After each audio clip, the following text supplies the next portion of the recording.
So far, here's what we have done. We've been studying the whole time this analog of Newton's law, tau equals I alpha.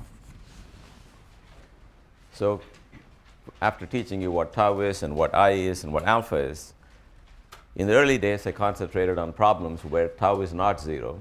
That is some object on which some torques are acting, and in response to the torques, the body will accelerate. Then we went to another class of problems where there are no external torques. There are only torques from inside. Excuse me, will you people who come late use the other door? Yeah, you're blocking actually the taping right now. Yes. All right. So today I'm going to consider an extreme case where there is no torque at all. There's no torque. We know alpha is 0 and the angular velocity is constant. But I'm going to take a case where even angular velocity is 0. There is no motion, there is no torque. So you can say, what's there to study? Well, sometimes it's of great interest to us that the object has no angular velocity. Common example is you're trying to do something in your house. You get up on a ladder. You're somewhere there. This ladder should have no angular velocity, right? That's not a trivial statement to a person who is going up there. So you want to ask, what does it take to keep the ladder from falling over? Okay, so that's what we're going to discuss. All right, so let me start with the simple problem and take some horizontal rod like this. And I say, what does it take to keep the rod from moving around? And the first thing you know is the forces on it should add up to 0, because otherwise F equals ma tells you this rod's going to be flying off somewhere. So I've taken a body, a rod of length L, and I don't want it to move at all. So total forces adding up to 0, we know is not good enough, because here is the problem where I apply two forces, equal and opposite, add up to 0, but that doesn't do it. This rod will still rotate. It is still true that when the total force adds up to 0, the center of mass will not accelerate, but that doesn't mean the body will not move, because keeping the center of mass fixed, the body can rotate. All right, so you have to ask yourself, what does it take to keep it from rotating? Then we know that the cause of rotation is the torque. So I'm going to write down now the conditions for a body, a planar body lying in the plane of the blackboard, to stay still and not move. They are that all the forces in the x direction, I is some label, force number 1, force number 2, that should add up to 0. All the forces in the y direction, that should add up to 0. This will make sure the center of mass as a whole is not going anywhere. And finally, to keep the body from moving or spinning, all the torques should add up to 0. So bulk of the lecture today will just be dealing with this condition. So what we're going to study today is a collection of objects that are somehow subject to a variety of forces, but still in equilibrium, in static equilibrium. That means they are not moving. So simplest problem from the family is a seesaw. Let's say that's a point where the seesaw is supported, and let's say we put one kid here applying some force F1. So F1 is the mg for the kid. And let's say this end is a distance x1 from the support. The question is, how much of a kid should I put here to keep this in balance? It should not move under the combined weight of these two kids. So I take the body and I write down all the forces on it. So I have F1 coming down here. I have F2 there. Then there is, of course, that cannot be the whole story because the seesaw is not going into the ground. There is the support N, a normal force from the support. And these three forces together should conspire to keep the body in equilibrium. So let's see. So here's what I want you to understand. F1 is known. Let's give it some name. 100 newtons. This distance x1 is also known. That distance x2 is also known. I'm trying to find out what force F2 is needed. So F2 is what I'm trying to solve for. So I write all the equations I know. So horizontally, there's nothing going on. So it's 0 equals 0. In the vertical direction, I have F1 pushing down, F2 pushing down equals n. And that's not going to be enough to solve this problem because I have two unknowns. I don't know n, and I don't know F2. I just know this guy. So that's where the torque equation is going to come in. Now, here is the subtlety when you do the torque in this problem. So how do you find the torque due to any force? Can you tell me what we're supposed to do? Yeah. Yes, you. Yes. Do you find the R times F, R plus F? Right. What R should I use for this force? Pardon me? X1? Okay. Why did you choose that?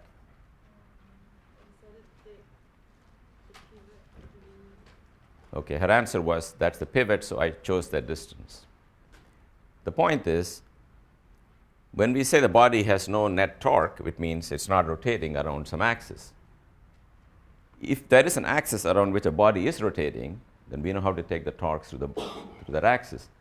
When a body is not rotating, it's not rotating about any axis whatsoever. So you can say it's not rotating through an axis I draw through here. So I will take all the torque with respect to that point. Someone else can say, no, it's not rotating through that either. I will take all torques from that point. If you change your mind on where you're taking the torque, then the torques are all changing because in the force time distance, the distances are going to change. So now we have a predicament where for every possible point around which I compute a torque, I will get a condition involving the different forces and the distances from that point. So I can write down an infinite number of equations for each different choice of pivot point. But I only have two unknowns, F2 and n. Two unknowns can only satisfy two equations, not 2,000 equations. So we got to hope that the extra equations I get by varying the pivot point all say the same thing. And that's what I will show you now. I will show you first that if you have a bunch of forces that add up to 0, then it doesn't matter around which point you compute the torque. If it was 0 around one point, it will be 0 around any other point. Suppose I pick some point here, and I take each force, multiply the distance of that force from that pivot point, and they add it up to 0. Now you come along and say, no, I want to take the torque around that point. What you will be computing will be the same force, but to every xi, you will add a distance a, where a is the distance by which you moved your axis. Now, let's open this out. You will find it is fi xi plus a times sum of all the fi's. This is 0 because, for me, the torque around that point vanished. And this is 0 because all the forces add up to 0. In other words, if you find any one point and make sure the torques around that point don't cause, if they all add up to 0, then the torque around any other point will also add up to 0, provided the sum of the forces adds up to 0. And of course, that's the problem we are looking at. So you got to realize that when you take the torque, you may pick any point you like. Now that's where a strategic issue comes up. If you were asked simply to find what F2 is, not to completely solve the problem, which would be also finding what the normal force is. If someone said, just find F2, I don't care what n is, then that's a particular choice of pivot point that is optimal. That choice is the one in which this normal force doesn't get to enter the torque equation. And I think you all know what I mean. Pick that point as the point around which you take the torques, then n drops out. So this is the usual moral when you take torques. Always take the torque through a point where an unknown force is acting, because the unknown force doesn't contribute to the torque equation. So in principle, you can take the torque around any point and you can satisfy yourself in your spare time. It doesn't matter which point you take. It'll be the more complicated way to solve the problem because n will come into the picture and no one asked you what n is. So we pick the point of support. And then, of course, here is the point of support. And what did I have? F1 here, a distance x1. I had F2 at a distance x2. This is the point around which I'm doing the torque, so n doesn't count. Then you get the condition F1 x1 equals F2 x2. From that, you can solve for F2. For example, if this was 1 meter and this was 6 meters, and this was, say, 10 newtons here, then 10 times 1 has to be 6 times F2. So 10 equals 6 F2, and F2 will be 10 over 6 newtons. I don't want to use n because n is also standing for the force here. That's how we find F2. Once you found F2, in case you want to know what is the support going through, how much load is it carrying, you can come back now and add F1, which was given to you, and the F2 you just solve for. Then if you want to, you can find n. Even if you were asked to find n, it's best to first take torque around the point n. So n doesn't enter, find F2, then it's very trivial to add F1 and F2 to get n. This is the easiest prototype. So you guys have to know how this is done. Everything I do will be more and more bells and whistles on the simple notion of how to take the torque. All right, so now I'm going to take a slightly more complicated problem. So here's a wall, and there is a rod here of length L and mass M. And it's supported by some kind of pivot on the wall. And I want to hold it up by supporting it here with a force F. And the question is, what force should I apply? Okay, so we know that if I draw the free body diagram of the rod, I have my force F. I have gravity acting down everywhere on the rod. Then the pivot, namely the wall, it can exert a certain vertical force. It can also exert a horizontal force. No one tells you the wall is frictionless or anything, or the pivot is frictionless. So the wall is exerting, in general, a force which is at some oblique angle, which are broken up conveniently into horizontal and vertical parts.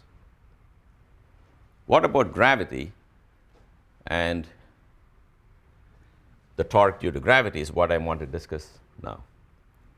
First of all, I am only asking you to find the force I have to apply to support the rod. So just like the other problem, I'm not asking you to find V and H. So the trick, once more, is to jump straight to the torque equation. Forget about the force equation. Go to the torque equation and take the torque around this point. Then this guy is out. No matter what's going on, doesn't matter, the torque due to the pivot is out. So we have to equate the torque due to the force I apply to the torque due to gravity pulling the rod down. Torque due to force I apply, that torque is equal to F times the length of the rod. Because it's F times R times the sine of the angle between them, and sine of the angle is sine of 90, which is 1. How about the torque due to the pull of gravity? Anybody know what we're supposed to do here? Yep. If you have a homogeneous rod, it should be in the center of mass, and this should be the middle of the. Okay. Now, why is that? Why is it okay to replace the torque by the center of mass? Yep. Either of you can answer yes. Well, you could pretend that gravity is only acting on a point mass that's the center of mass. Right, but why am I allowed to pretend? See, we can pretend a lot, but it occasionally has to correspond to reality so that it works. So why is it okay to pretend? That's the correct answer. In this case, it has a uniform density, right? Right, but if I really wanted to prove it. Somebody has a way to really nail it down and show that it's okay? Yes? So if you like took the rod as a bunch of little like, Thank you. mass. Yes. Your answer is right. But I'm just going to, I know where you're going. That's the right answer. Look, what you want to do is you always have to go back to first principles. You cannot take anything on faith because you picked it up on the street or someone whispered this to you. They're not good enough. That's the one lesson I want to show you throughout these lectures is I cannot invoke new laws or new principles. The only principle we know is F equals ma. You got to go back to that all the time. Of course, there is the other principle that gravity is an extra force in the body, but this is an extended object. It's got a center of mass, but gravity is not necessarily acting there. It's pulling each part of it down. So I want to show you that in the end, of course, the answer is as if all the mass were concentrated here for the purposes of torques, but I want to show you why. So the trick proposed by this gentleman here, imagine dividing the rod into tiny pieces, each of which is small enough to say it has a definite location xi. The torque, due to gravity acting on that little fellow, is the mass of the little guy times xi times g, because mg is the force and mg times xi is the torque. You want to sum it over all the little pieces. Sum over I is summing over all the little pieces. So let me make my life easy by dividing by the total mass and multiplying by the total mass. If I stare at this combination, mi(xi) summed over I divided by m, that is the center of mass. So it does look like mgx, where x is the center of mass of the rod. Now, the rod really doesn't have to be uniform for me to say this. It doesn't have to be uniform rod. The mass can be distributed any way it likes. Each mi need not be the same. But it's very important that gravity be constant. We demand that the force of gravity have a constant value over the length of the rod. And it's not obvious that's always true. I mean, if I took a tiny rod, force of gravity is constant. If I took a very big rod, comparable to the size of the Earth, of course, the pull of gravity is varying on the length of the rod. But for all rods in the laboratory scale, that's not an issue, and that's where this result comes from. Okay, so now that we know where the result comes from, we will now apply it in the torque equation. This is the torque due to the force I apply, Fx. That's equal to mg times x, where x is the location of the center of mass now. That is going to be half the length of the rod. I'm sorry, this Fx is Fl. You cancel the L, then you find the force I apply is mg divided by 2. Yep? If the pivot is exerting a horizontal force, how can you assume that they're able to If the pivot is exerting what force? Like if the pivot has a horizontal force, Yeah. then isn't the force you apply is not the horizontal component? But it won't cause a torque. But you're finding like the net force that you're applying. I'm finding, no, here what I'm calculating is not the net force. I'm finding the torque around this point due to the pull of gravity on the different segments that make up the rod. No, I know that, but like why can you make it sine 90 and not a sine of the angle that you're applying it at? Oh, but the pull of gravity is straight down and the separation is horizontal. Is that the question now? I want to know about the force you're applying, not gravity. Oh, the force I'm applying. Oh, I'm applying a force here, straight up. Oh, you want to know? Why is it not, why do you call it sine 90? Ah. Well, you're quite right. You're saying we don't know a priori whether the force I'm applying is vertical or horizontal, correct? Maybe that's your question. That's actually a valid question. It's clear that I have to apply vertical force and possibly a horizontal force to compensate this one if there is a horizontal force in the wall. You're quite right. Absolutely correct. So this F, I should also divide the force that I apply into a vertical part I call F and a horizontal part that I call H prime. Then it'll turn out that in this problem an H prime is not needed. You can sort of tell intuitively if you're holding up a plank, one end is anchored and you're trying to support it, it's enough to apply a vertical force. But I don't have to presume that. So if you want, you can think of applying horizontal force.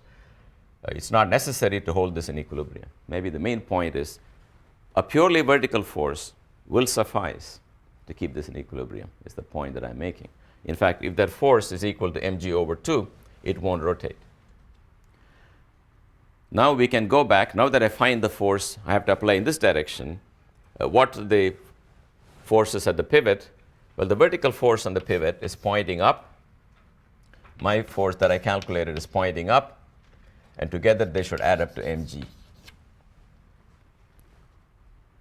Now, F is equal to mg over 2, so the vertical force will be mg over 2.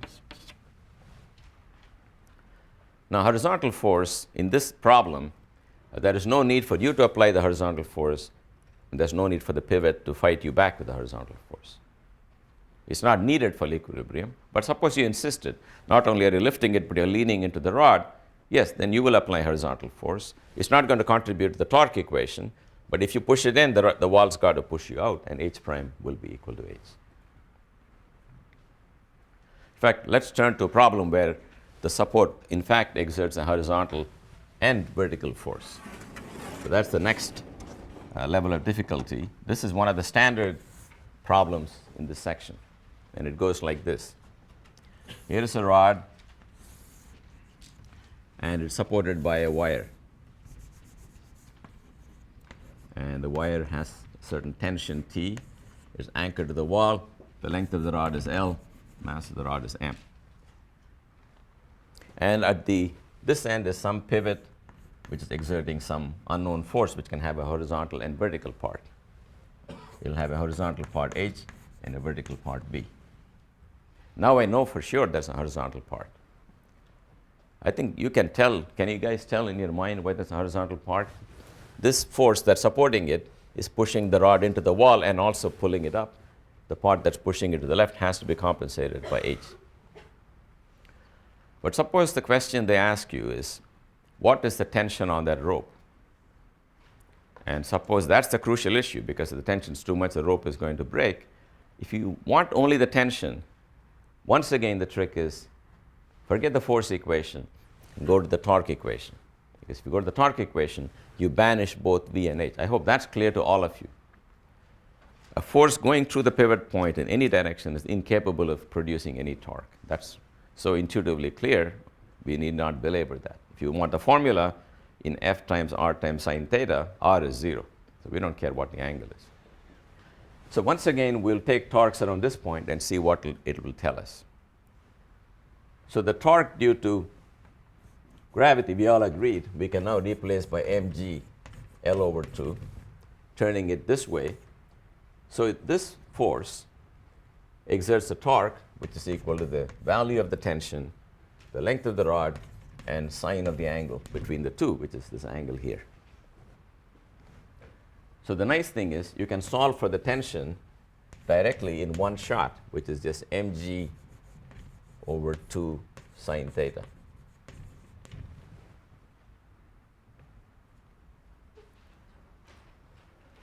That's why theta cannot be too small. If theta is too small, at some point t will become so large that the string will break. So when you want to anchor a sine, you got to try to take a big angle like that so that sine theta is not too small.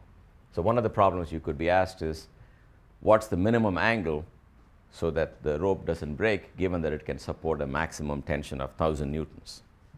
Well, then you put 1,000 newtons here, you know the m and the g, you solve for the theta at which it crosses 1,000 newtons, and your theta should be bigger than that. Yep? Where do you get the fact that a torque is equal to the force times the distance from the pivot point from? That was the definition of the torque. If you go back, then you got to go back to what we did earlier, and you will find I deduced the other day. I said, maybe I'll remind you how that happened. I'm trying to find the analog of F equals ma. Analog of ma is I alpha.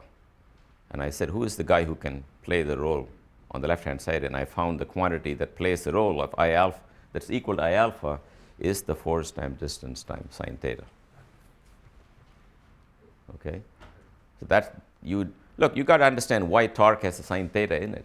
If you want to rotate a body, take any body that you want to rotate. You know, here is rod and you want to rotate it, you pick a point, you want to apply a force. We know intuitively that any force applied along this direction is no use in terms of rotating it. The best way to apply a force of a given magnitude is to be perpendicular to it. But if for some reason you can only apply it at some angle, then this part of the force is good for rotation and that part of the force is not good for rotation. And the sine theta projects out this part. If that angle is theta, then f sine theta is really the perpendicular part of f. So that's how the torque was defined. Okay, so we found the tension here. If that's all you want to know, that's the end of the problem. You got the tension. But you may be asked to do more. You could be asked to now find what's happening at the pivot. Then you got to go back to the forces. So in the horizontal direction, in the x direction, the total forces have to add to 0. So H should be equal to F, which should be equal to tension times cosine theta, because this T has a T sine theta that way and a T cosine theta that way. And this is T cosine theta. So T cosine theta is pushing in, the wall should push out. And now I know the value of T. I put that in, mg over 2 cotangent theta, because that's cosine over sine.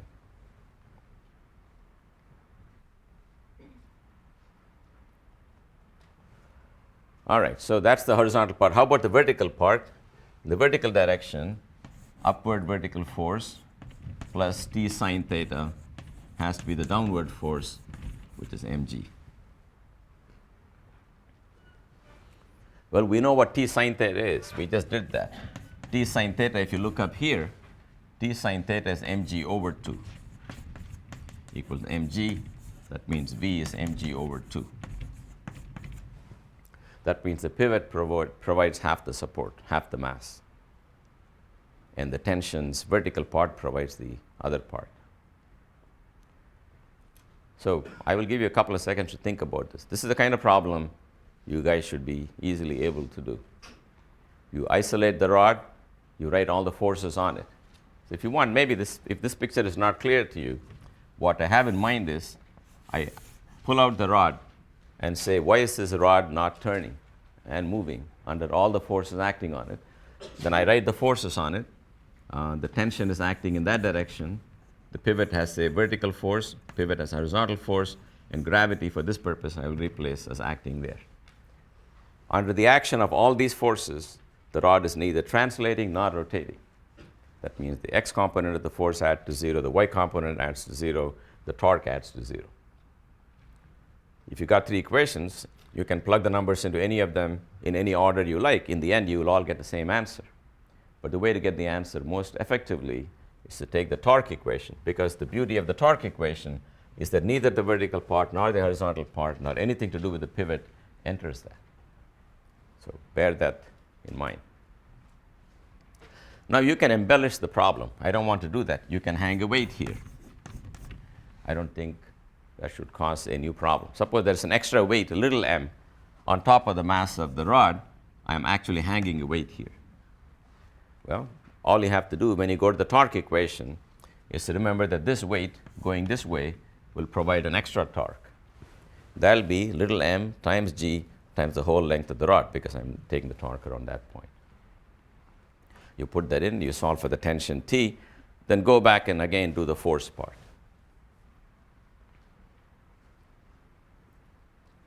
Any questions about this so far? Because I'm going to do now the last of these equilibrium problems before I do something else. The last of the equilibrium problem is very standard, fair for this course, which is the problem I mentioned in the beginning to motivate all of this. And that is, if I have a ladder leaning on a wall at some angle theta, you can ask yourself, is there a limit to the theta? Do you think there's going to be some kind of limit? And if so, what kind of limit will it be? A lower limit or an upper limit?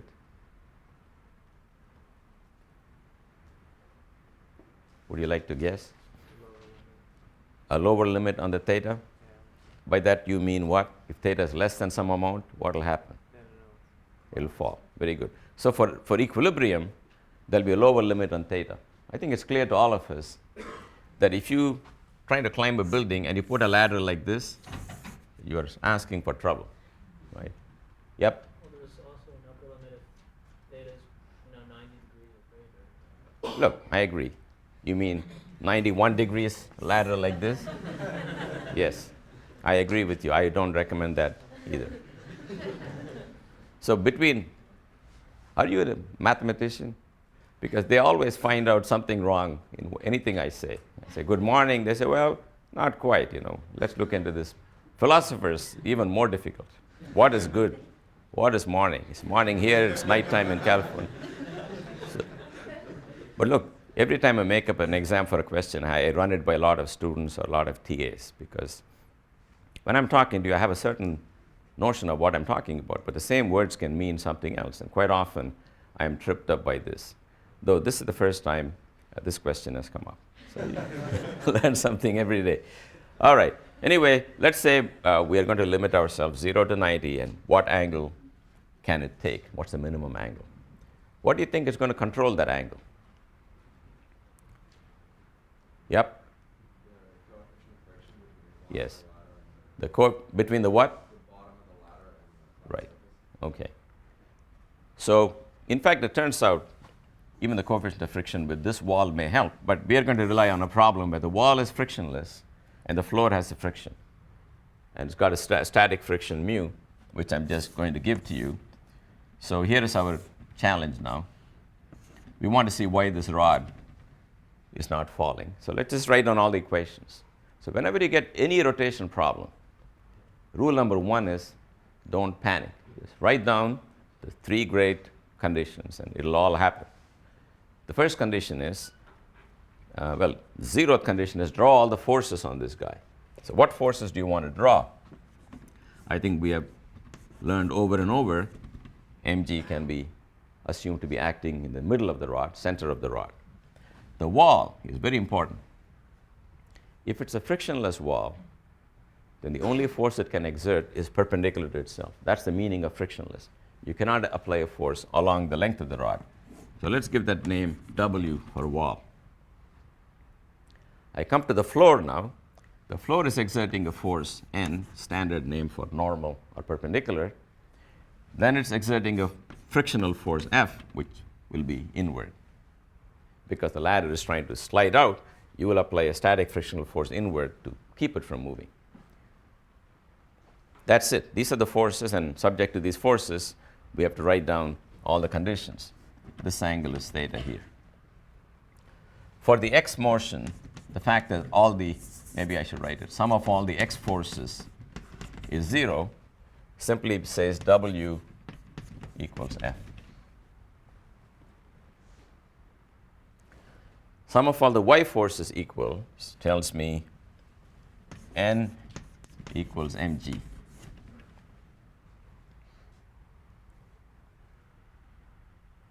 Right. All that is left is the torque, and that's where you have the choice. You can take the torque around any point you like. You can take that point. In fact, you can take a point here. Okay, if you want to really punish yourself, you can take a torque around some crazy point, and then N and F will all come into the problem, and you will have to work that much harder. So the trick again, take the torque here. Then N and F are gone, and what do I have? I have mg trying to rotate it this way, I have W trying to rotate it that way. I'm just going to balance the magnitudes of the two torques. So what equations will I get? For W, it is W times L times sine theta. Now here is where you shouldn't simply write it down. You got to make sure that you would have written this down. Going back to the definition of torque, force times distance from the pivot point times the sine of the angle between the force and the line of separation. W is the force, the distance is L, the length of the ladder, and this theta and that theta are equal by some theorem we learned in high school, that if you got two parallel lines, the angle is the same, so the sine theta you want to use is that. That's the torque. That's the torque due to the wall. The torque due to gravity is mg L over 2 cosine theta. Now, why did I write cosine theta? Am I making a mistake? Instead of sine theta, why is it cosine theta?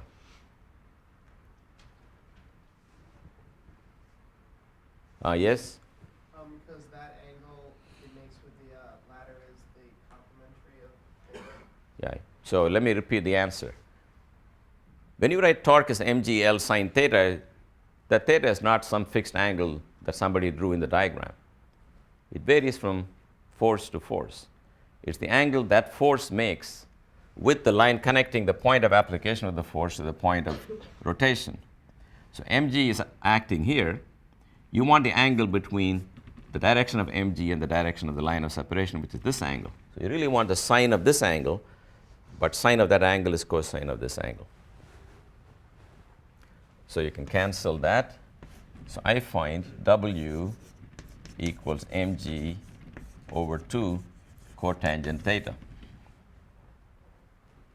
Just the torque equation tells me that's the W I need.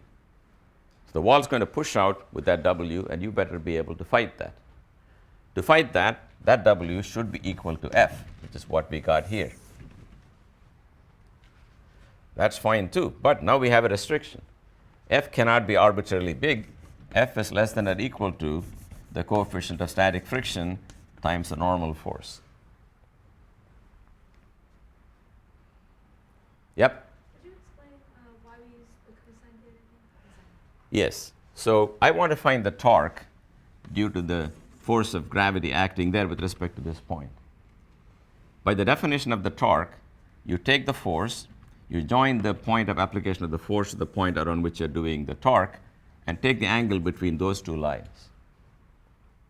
So it's really that angle, which is not the theta here. But if I draw the picture here, you can see this is theta, this is 90 minus theta, this angle that I want. But then sine of 90 minus theta is cosine theta. And that's why you use that. Sine of 90 minus theta is cosine theta, because when you change theta and 90 minus theta, what's opposite becomes adjacent, and what's adjacent becomes opposite. In any right triangle, if that's your angle, that's called the adjacent side. But if that's your angle, that's called the adjacent side. So sine and cosine exchange places when theta goes to 90 minus theta. All right, so coming back again, I did this cancellation. I got that to be equal to the force of friction, but that's bounded by this. But I know n equals mg, so bring this equation here. So that's equal to mu s times mg. So I have the restriction that mg over 2 cotangent theta. So let's compare that to that, and we find the restriction that mg over 2 cotangent theta less than or equal to mu s times mg. You cancel the mg, and you find cotangent theta has to be less than or equal to 2 times mu s.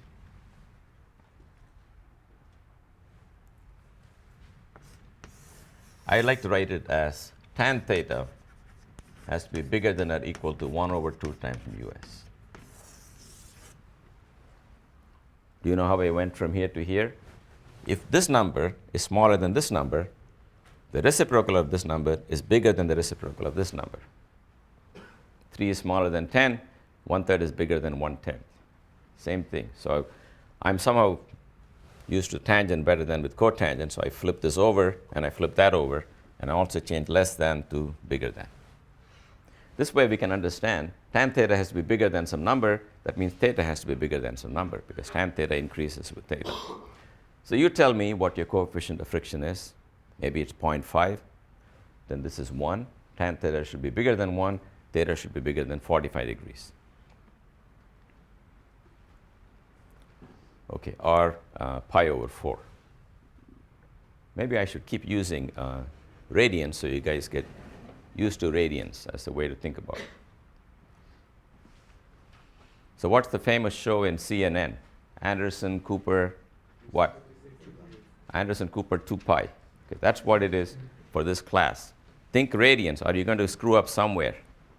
Okay, angle is what we use every day, but radians is what we use here. When I write a tan theta, and I don't tell you what it is, or if I tell you tangential velocity is omega times r, that velocity, angular velocity, omega is radians per second. A lot of people get tripped over this. Okay, it's a very natural way to measure angles, and you guys get used to that. Okay, so this is a collection of problems all in the xy plane. Rigid body dynamics is quite manageable as long as everything lies in the xy plane. If the plane of the blackboard is the xy plane, notice that everything is happening in the xy plane. All the mass is concentrated on the plane. All the forces are in the plane. All the vectors separating the point of the torque to the point of the forces in the plane. But now you have to deal with the fact that in real life, objects are not just planar, they are chunks, like a top or a potato. So living in 3 dimensions. And rigid body dynamics in 3 dimensions is one of the most complicated fields. So we're not going to do that. We're going to take a rather simpler version of the rigid body problem, basically the problem of torques and forces in 3D, but apply it in a very limited context. The limited context I've set for myself right now is to just apply it to a single point mass. What does the analog of tau equals I alpha when the mass is not moving in the xy plane but just running around all over 3 dimensions? How do we define torque? How do we define angular momentum in 3D? You will find that it's not a straightforward extension. You have to think a little harder. So let me motivate the problem we have. Suppose I have a body in the xy plane, right? It's a sheet of metal or something, and it is spinning, and a torque is applied here. This is R, and a force F is applied here. This is the kind of problem we've been studying. We know that the torque, in this case, is going to rotate it in a counterclockwise direction. If the forces are opposite, it will rotate in the clockwise direction. So whenever I did a torque calculation, the torque was either plus something or minus something. Plus meant counterclockwise, minus meant clockwise. If I got 10 different torques, I just add up all of them with proper attention to plus and minus signs. But now imagine that this body is actually, you don't even need a potato for this. Just take the same flat sheet, but it's now not living in the xy plane, but floating somewhere in space, and somewhere there on its surface is a force pulling it with a separation r. What does that torque do? The torque will certainly provide a counterclockwise rotation, but around this axis, piercing the sample. So we know it's counterclockwise, but it's not enough to say it's counterclockwise, because in this problem, it is counterclockwise around that axis. So when a body is rotated in more than 2 dimensions, the body will tend to rotate around an axis, either clockwise or counterclockwise, but the axis itself has to be specified. As long as your body was stuck to the xy plane, it had to rotate around the z-axis. I'm just telling you, if you liberate the condition and throw it in free space like a frisbee can rotate at any instant. Here's a flying frisbee, is rotating around some axis. So in order to say that the torque is producing rotations, we want to characterize not only the magnitude of the torque, but also tell you the direction in which it will produce rotations. So there is a trick we use. The trick is, we are going to somehow indicate that the effect of this torque is to produce a rotation around that axis. So we are going to introduce a new vector, tau. Tau, which was so far a scalar, is going to be now promoted to a vector. And the vector will be denoted by this symbol called the cross product. But I will now tell you how to get tau as a vector. We know R and we know F. But the torque we suddenly learn is actually a vector. So, well, if it's a vector, it needs a magnitude and it needs a direction. The magnitude of the vector is the old thing, FR sine theta. I hope you people understand that in 3 dimensions, even in 3 dimensions, if R and F are 2 vectors, they can move around like these 2 fingers, they define a plane. And in that plane, there is a clear angle between these two vectors. That's the angle I mean. So here is the vector r. If you want, extend the vector r like that. That's the theta I'm talking about. Now, once you have two vectors defining a plane, here is one vector, here's another vector, that is perpendicular to that plane. Every plane has a perpendicular. There's only one ambiguity, is that if I give you something planar like this, I can draw two perpendiculars, one going up and one going down. Both are perpendicular to the plane. So we have to make a choice on what direction I want to associate with this tau. And that's where you use the right-hand rule. The rule says there are lots of names for this rule. Let's first take a simple case. Here is r, and let me bring the f vector and draw it like this. I want to define the cross product, r cross f. Its magnitude is this, length of r, length of f, sine of the angle.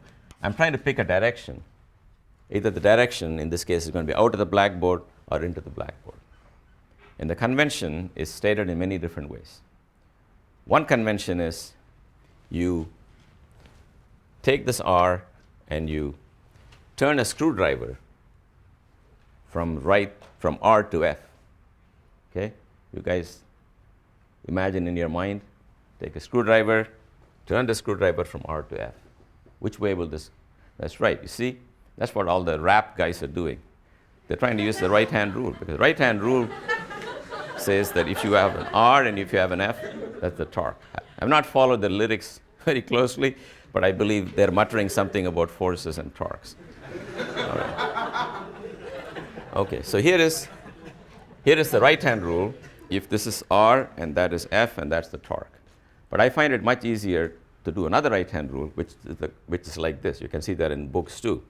Curl your fingers, the rule says, from r to f. And whichever way your thumb points, that's the direction of r cross f. I think it's very clear if you write it that way, r cross f is minus f cross r. So you've got to be very careful when you take this cross product. The order in which you multiply the vectors is very important. Okay, so in this example, r cross f, you guys ready now? You should have, I'm not going to tell you the answer, but think for a second. R cross f, in this example, if you turn a screwdriver or do the right-hand rule, is coming out of the blackboard. That is the direction of the torque. You can imagine these two vectors, which are in the xy plane, lift them up and turn them into free space. It doesn't matter. They still define a perpendicular direction uniquely by turning the screwdriver from r to f or curling your fingers, doing whatever you want. That's the direction of torque. So torque is a vector. By the way, that's the accidental property of living in 3 dimensions. If you take two vectors a and b, we can define a cross product, c equals a cross b. The rule for what c is equal to is that the length of c is the length of a, the length of b, and the sine of the angle between them. And the direction of c is found by taking the plane in which a and b lie and drawing a perpendicular to the plane, in the sense that you rotate a screwdriver from a to b. If you're living in 4 dimensions, if I give you two vectors, like these two fingers, well, that's a perpendicular to it, you can see, but there's one other whole 4th dimension you don't see. So in 4 dimensions, there is not one perpendicular direction to a plane. There are 2 perpendicular directions. So you cannot take the cross product and turn it into a vector in 4 dimensions. It's a beautiful property of 3 dimensions that one is able to take 2 vectors and manufacture from them a 3rd vector. So that's an accident of 3D, but we live in 3D, so we exploit this a lot, and it's a natural quantity to bring in when you talk about torques. Now, the whole cross product is something one can go on and on. I don't want to talk for too long. Let me just point out a couple of properties of the cross product. One is that a cross b is equal to minus b cross a, because when you turn the screwdriver from a to b, it advances one way. If it's b to a, it goes the other way. One particular consequence of this is that a cross a is 0. Because a cross a is minus a cross a, that means a cross a is 0. It also follows from the fact that the angle between a and a is 0 degrees, So the sine theta vanishes. So if you want to get practice, you can practice some simple cross products. Here is the unit vector I, here's the unit vector j, here's the unit vector k. So let's try I cross j. So I cross j is a vector perpendicular to I and j, namely pointing in the z direction, whose length is equal to 1 times sine of 90, which is 1. Therefore, this is none other than k. I cross j is k, but that's equal to minus of j cross I. If you went from j to I, you turned a screwdriver from j to I, the screw will go down the z-axis. So I cross j and j cross I are opposite of each other, and I cross I is 0. By the way, you will find with your hands, one turn would be easy, other would require all kinds of contortions. So what I suggest you do it for the easier one and then flip the sign. Because I saw you going through some unnecessary torment in the front row. I have the same problem. I've seen people doing, at my age, I shouldn't even be doing the cross product because you're going to end up in the hospital. So anyway, it's a game for the young. You can do the cross product your way, but one day you will learn to follow my way, which is do the easy product, then turn the sign around. All right, so I don't want to spend too much time, but let me just mention one thing because it's a homework problem. Remember the dot product, I said, is A dot B, is length of A, length of B, cosine of the angle between them. But I told you another way to do A dot B, AX BX plus AY BY. You get that by writing A as I times AX plus J times AY, likewise for B, and taking all the different dot products you get when you open out the brackets. That's where you get AX BX plus AY BY. There, because I dot I is 1 and J dot J is 1, and I dot J vanishes for the dot product. Cross product is exactly the opposite. If you write I times AX plus J times AY plus K times AZ, cross product with similar things for B. I times BX plus J times BY, etc., K times BZ. There are, in principle, 9 terms you can get in the cross product. 3 of them will vanish because when you take I cross I, you will get 0. When you take I cross J, you will get something. When you take J cross I, you will get minus something. You put them all together. I won't do this now. It will look like I times AX BY minus AY BX plus J times something and K times something. I don't need this, so I'm not going to dwell on this.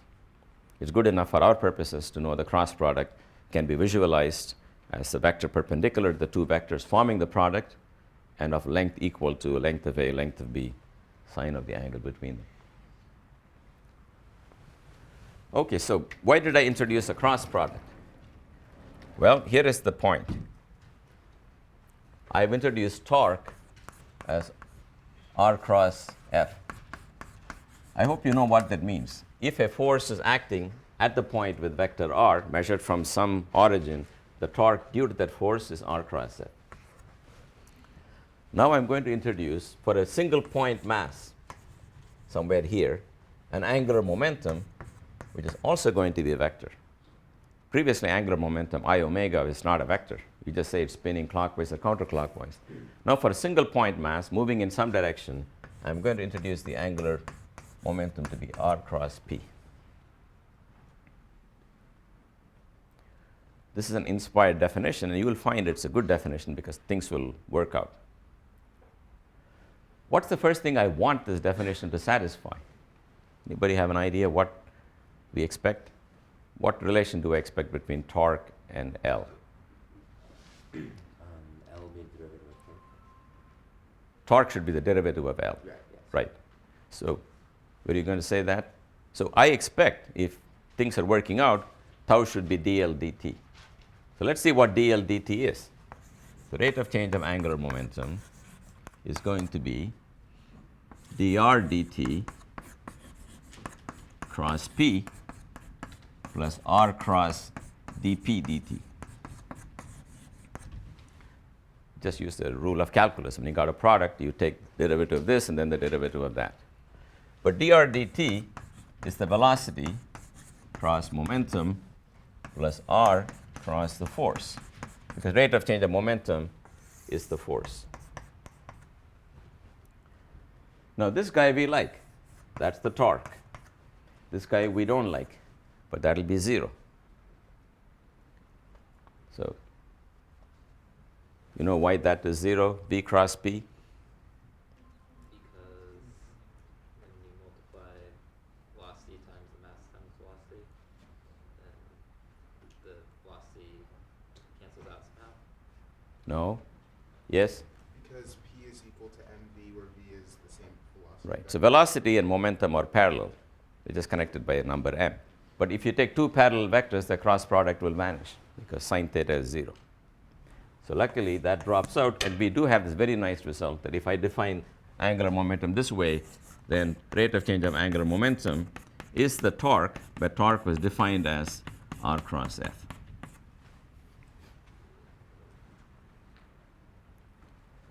So let me convince you that these definitions in 3 dimensions are fully compatible with what we've been doing all this time in 2 dimensions. Let me convince you this is not a brand new definition. Let's go back to 2D and ask what does all of this look like when I apply it to 2D. So go to 2 dimensions now. Let's put that let's take some object. Take a tiny piece of gum stuck to some rotating rigid body first. What do we say is the angular momentum according to this formula?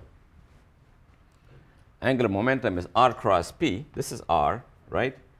If it's a part of the rigid body, it can only move that way. I'm first taking the case where the mass I'm considering is embedded on a rigid body. Then when you rotate it, it has to go along a circle with that as the radius. So the momentum p will look like that, and the r measured from any point will look like this. R cross p, which is what I'm calling L, the length of L will be r cross p, the length of r cross p, which will be r. For p, let me write mv. mv, v is the tangential velocity here. But we both know that that is equal to m times omega times r, because tangential velocity is omega r. That's something we did long back. But then this becomes m omega square r. I'm sorry, mr square omega. Good. And mr square is the moment of inertia of this point mass, and omega is the angular velocity of the point mass. That's what we've been using all this time. So it's fully compatible with the definition of angular momentum we had, but it's broader than this one. This was applicable only to bodies which are circling some point because they're stuck on a rigid body. That's why this r never changed, and it just went around. At any instant, if there is some omega, it had some angular momentum. But I want to you to think about the following fact. Whenever you take a rigid body as made up of many bodies, each one of them has angular momentum I omega. You added them all up. But as a vector, each one has an angular momentum coming out of the blackboard or going into the blackboard.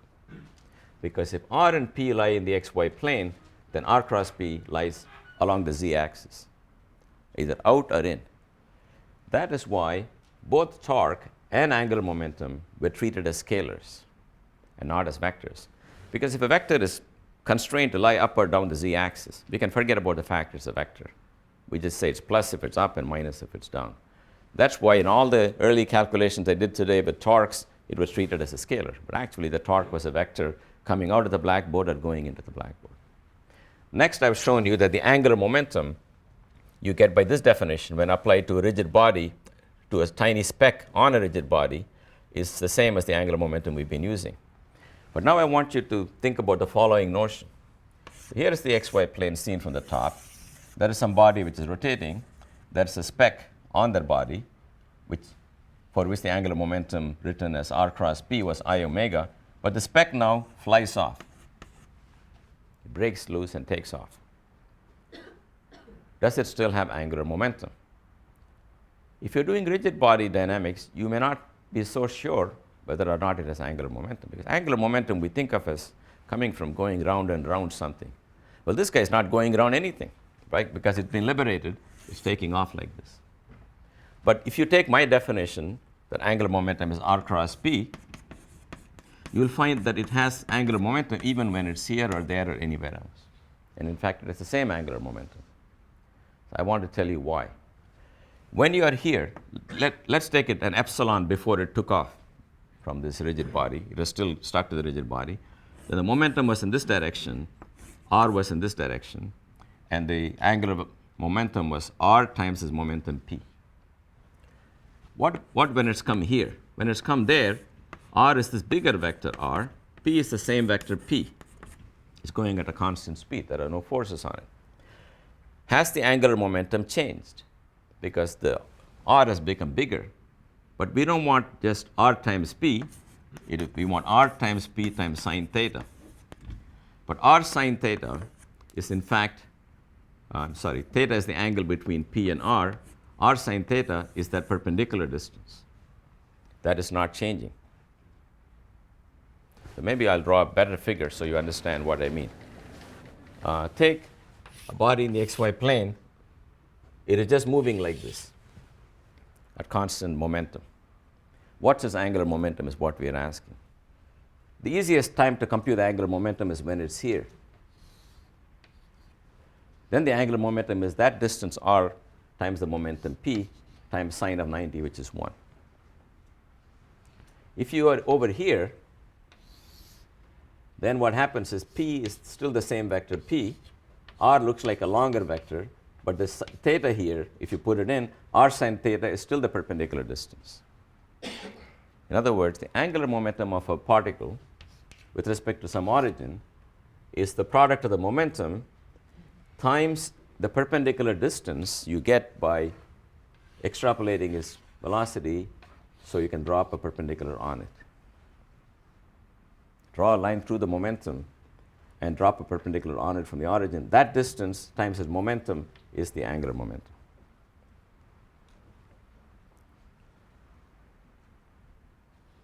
So every particle, unless it's going through the center about which I'm finding the angular momentum, will have an angular momentum. It doesn't have to rotate, is the main point. Even a particle in a straight line has angular momentum, but I'm trying to show you the angular momentum here is not changing with time. It's not changing because even as it moves, this component of r, the r perp, is not changing. You can see that. No matter where you are, this distance is not changing. That's the key to the angular momentum being a constant. All right, now if you got many, many bodies, you glue them together or they have interatomic forces and they form a rigid body, then you can use tau equals r cross f or dl dt. dli dt is tau I. Angular momentum of body I is changing due to the torque on body I. You add everything. Left-hand side will be the total rate of change of angular momentum. Right-hand side will be the total torque. Now, the total torque on that rigid body made up of many point particles, even if it's not a rigid body, just take a bunch of bodies moving around and find the rate of change of total angular momentum. That's the sum of the total torques. You can divide the torque into the external torque and the torque internally due to the forces of one part of the system on another part of the system. I'm going in the same way as I did with momentum. The rate of change of total momentum of a system is the external force plus the internal forces. Remember, the internal forces canceled in pairs, and therefore we could drop that, and therefore rate of change of total momentum was the external force. For torque, you may like to again cancel the internal forces, internal torques, because the forces are opposite. But it's not so obvious you can cancel them. Because even though the force that I exert on you and you exert on me are equal and opposite, to find the torque, you multiply the force you exert on me, cross product with the distance of me from the origin, whereas with you is the distance of you from the origin. So they don't necessarily cancel. And you can show that only if the force one body exerted on the other was in the line joining them, then that would cancel and angular momentum would be conserved. So angular momentum conservation requires more than just usual momentum conservation. Only if at a microscopic level, forces that bodies exert on other bodies is in the line joining them is angular momentum conserved. Fortunately, that turns out to be true for every force we know. Gravitation, Coulomb's law, electrostatic forces, all of them have the property that A exerts a force on B in the line joining. So let's take that for granted and then do the last problem I want to do for you guys. which is the gyroscope.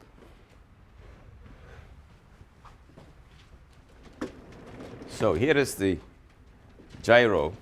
Now, again, I have to draw this gyro. It's another humiliating experience. I'm going to try. So here is a little tower on which the gyro is supported. Maybe we can draw it like this. It's a disk, in this case, which is spinning like that. Everybody with me now? There is a little tower. On the apex of that, you take a massless rod, if you like, put a gyro here, and first of all, suppose it's not spinning. I'm holding it here, and I'm going to let go. What's going to happen to the gyro is what we're asking. Gyro is not spinning. Everybody should know. You don't need physics 200 or 100 or anything to know what's going to happen. You let it go, it's going to fall. We want to make sure that agrees with the equation that we have, tau equals I alpha. Well, the torque on this gyro is because the mass of the rod has no mass. The disk which is sitting there has a mass mg. So torque is equal to mg times L, where L is the length of this rod. That'll produce an I alpha. But let's do the torque as a vector. What is the vector torque? I want you guys to think about that. Here is R. The vector R looks like this, right? Horizontal. The vector mg looks like this, treated as a vector. So R cross F, which is really not mgl, but R cross F is the general formula which reduces to mgl. Now do the screwdriver rule. From R to mg, it goes into the board. So we say the angular momentum of this rod gets an increment pointing into the board. It should be very, very clear that when angular momentum points into the board, doesn't mean the gyro goes into the board. It just means the axis around which the gyro rotates is pointing into the board. It's another way of saying it rotates like that. So gyro will pick up an alpha, which we also assign as going into the board. It will just fall down. So if you take a gyro and it doesn't occur to you to spin the gyro, you might as well get a piece of stick with an orange at the end. What makes a gyro interesting is the following fact. You can spin the gyro now. Now it's a different ball game. Suppose the gyro now has an initial angular momentum. Which way is it pointing? It's the first thing you got to understand. This is a spinning disk. Every part of it is spinning, and the angular momentum of every part, if you do R cross P, will all point outside. So one way to find the angular momentum of a spinning disk is to have your fingers curl along the direction of rotation, and the thumb points in the direction of angular momentum. So gyro has an angular momentum L pointing that way. Let me look at the top view of this gyro. The top view of the gyro is like this. This is the top of the tower. Here is my gyro. It is spinning as seen from the top like this. And it's got an angular momentum L in this direction. Okay, this is a pretty dicey thing. So you may have to go home and read it again. I don't know how much I can do right now. But now let us look at the impact of the gravitational torque. The angular momentum change, delta L, is equal to tau times the time delta t. We agreed was going into the blackboard. That means this L is getting a little contribution, delta L in that direction, and that just means the gyro is going to come to that location.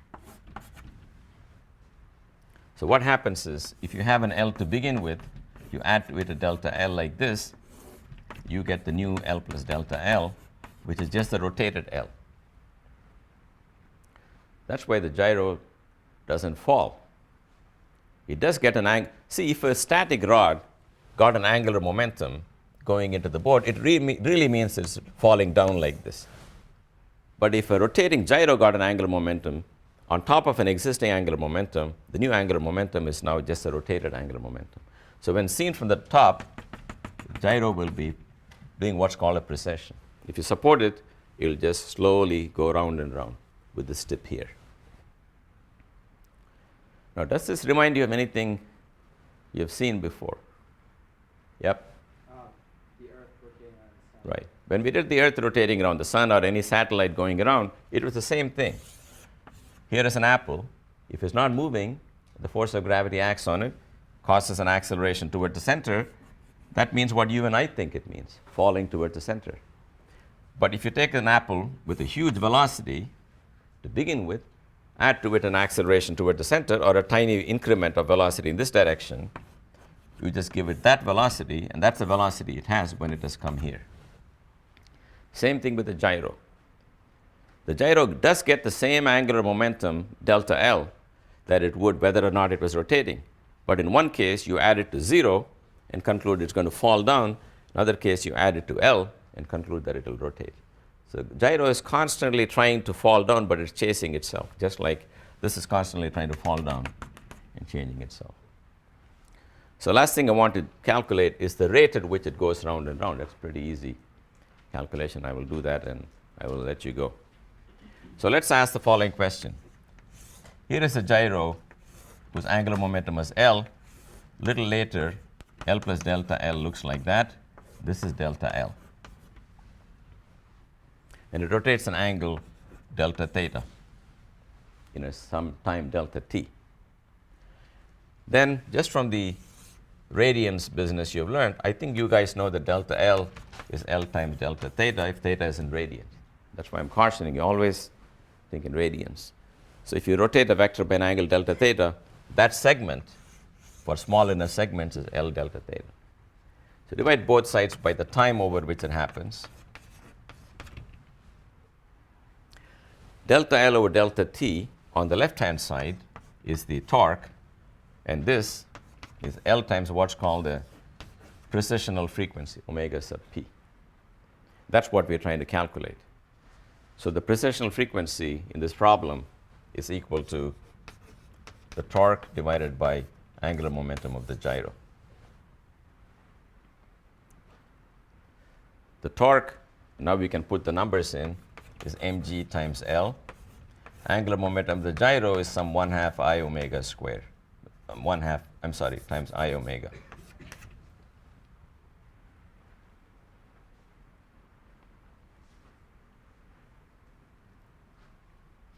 Okay, so this is, unfortunately, we don't have the ability to demonstrate anything in this room.